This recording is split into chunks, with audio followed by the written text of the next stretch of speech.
Hello guys, it's College MTG here, coming at you with a new discussion video. New best deck in Modern, maybe, could be. Josh Utter-Layton just won GP Vancouver, and he was piloting this deck that not one, but two of his teammates also got in the top 8 with. So this deck is the Death Shadow Aggro deck. You might recognize it from Death Shadow Aggro, the deck that was really broken with Gitaxian Probe and Become Immense, and a big part of it got banned when Gitaxian Probe got banned. That deck was very combo-esque. Now this deck's quite a bit different, and I want to talk to you about what makes this deck tick, why is it good now, and why do I think this deck is a real contender going forward. Tier 1, maybe one of the best decks in the format. Josh Utter-Layton said that this deck is a deck to just pick over traditional JUND decks right now, and I agree with him. I think this deck is great, and I'm going to tell you why. So, first off, we're going to run down what is in the deck. So, the deck's core makeup, what makes the deck tick, is Death Shadow, of course. You run 4 of these, and this is one of your win conditions. This is a huge win condition, because it can be gigantic. Tarmogoyf, which JUND uses it as their win condition, and most green decks do. It's a very good win condition. It kills fast. It kills really fast in this deck because it's always huge. And what I mean by that is this deck is very, very good at triggering Delirium for this card, Transverse the Uvenwald. Transverse the Uvenwald is basically a 1-green tutor creature in this deck. It's 4 extra Goyfs, it's 4 extra Death Shadows, it's 4 extra Street Wraiths, and it's also a Silver Bullet target for a lot of really strong cards on the board.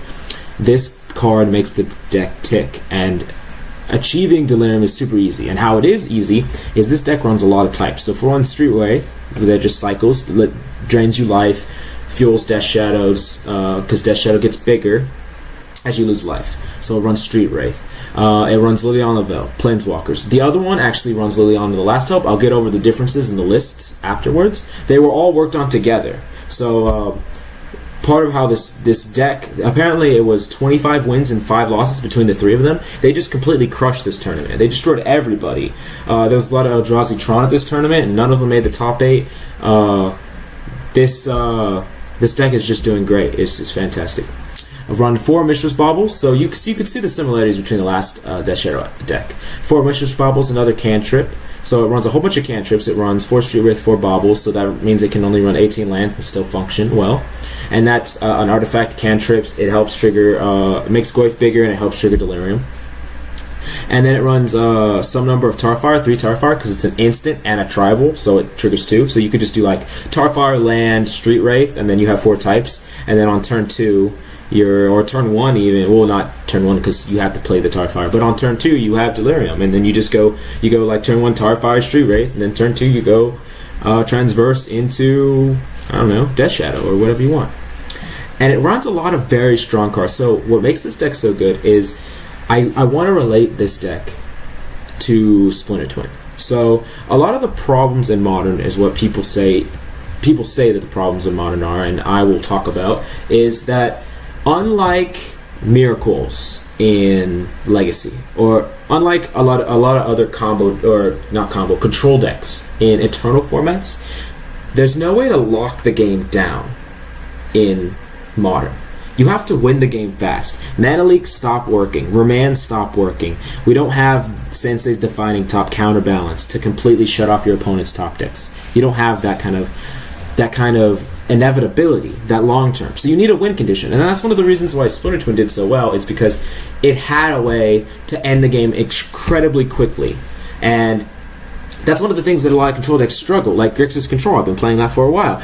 The problem with that deck, in my opinion, is that it didn't have a fast enough win condition. The win condition was incredibly slow. You had to completely lock down your opponent, and you had to beat them down with Creeping Tar Pit, Snapcaster, Bolt, Tassiger. The win condition is very slow. I switched over to Grixis Delver because I thought it had a little bit more of a win condition. But this deck is like, if you compared, it's not like Grixis Control is to Grixis Delver. This deck's more like how JUND is probably to Birthing Pod, or maybe even how Grixis Control is to Splinter Twin, Grixis Twin, because this deck wins the game incredibly fast. It's like these are Delvers, or these are Splinter Twin XR. This is such a strong win condition, and it's so easy to find, and everything in this deck just fits together. It works very well. When you have 1 mana 9/9s that end the game, extremely efficient. You have these crazy fast draws, so you can play this deck like a JUND deck. You get to Inquisition them, 4 of them, Thoughtseize them, 4 of them, and you don't even care about losing life because it's part of your game plan. Corrective Brutality, Fatal Pushes, which is a new card that was introduced. You get to kill things, Culligan's Command, and then you also have this small aspect of Team of Battle Wage, Golokhan Rampager, which you can tutor for with Transverse, really cool. Liliana of the Veil, and then a very strong win condition. You have reactive and strong spell. So like any deck that's trying to race this Infect, you have very strong interaction, and you can grind it out, and then you also just are very fast. You're just better against the linear decks, and you're super streamlined, and you're very fast and very hard to beat. I feel like this deck fights on a lot of different axes, and it's incredibly hard to build a deck that just targets this deck. I mean, I play Grixis Delver. I think maybe my deck would be good against this deck, but this deck just seems like it also is just insane in some of the grindy matchups with all this interaction with the Brutalities and the Thoughtseize and the Inquisitions and the Lilies. Like, this deck seems great, and the sideboard seems also very sweet with creatures that you can tutor for. Lingering Souls, which is insane in a lot of different matchups. Eastborn Canoness, all your creatures you get to tutor with Transverse.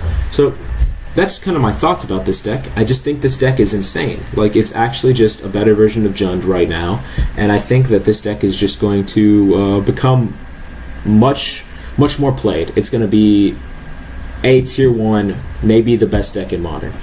And I want to talk about the differences really quick between the other decks. So for one, Jerry Thompson and Josh Layton had almost the same list, main board. It looks pretty much the same. Gary Johnson had like 1 more Tarfire, 1 less Team of Battle Rage, just small stuff like that. But then if you look at Sam Black's list, he is not running the Golokhan Rampager in his deck. He is running a Renegade Rallier, which I've seen that card do work all weekend. It seems really strong. And he's also running 2 Liliana the Last Hope instead of Veil, which I really like this. Being able to rebuy, fill up your graveyard for Delirium, rebuy spells seems really good. He's also running Run of Abrupt Decay.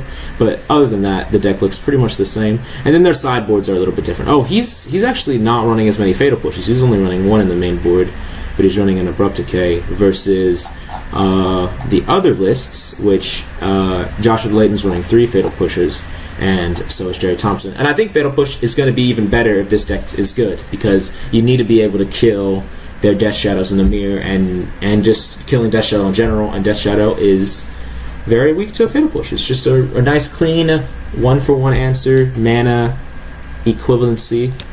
And yeah, I just wanted to talk to you. I'm really happy for Josh Layton. I've actually played him at a GP before, GP Dallas 2015 in Limited. He's a really nice guy.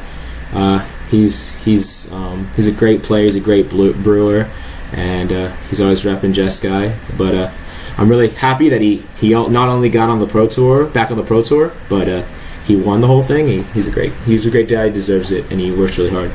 But yeah, I really want to see where Modern goes with this. This deck just seems so hard to combat, seems incredibly strong. Would not be surprised if this makes the format slower as a whole, as people go to decks that can fight this on a different axis. Like, this is super good against Tron and super good against linear decks.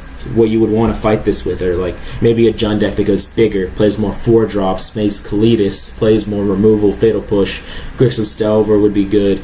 Other decks like that might start to see more play to fight decks like this, and I'm really interested in how the metagame will shift. If you can build this deck, I would suggest you trying it. This deck just seemed insane all weekend. I was watching it all weekend. It just crushed everything.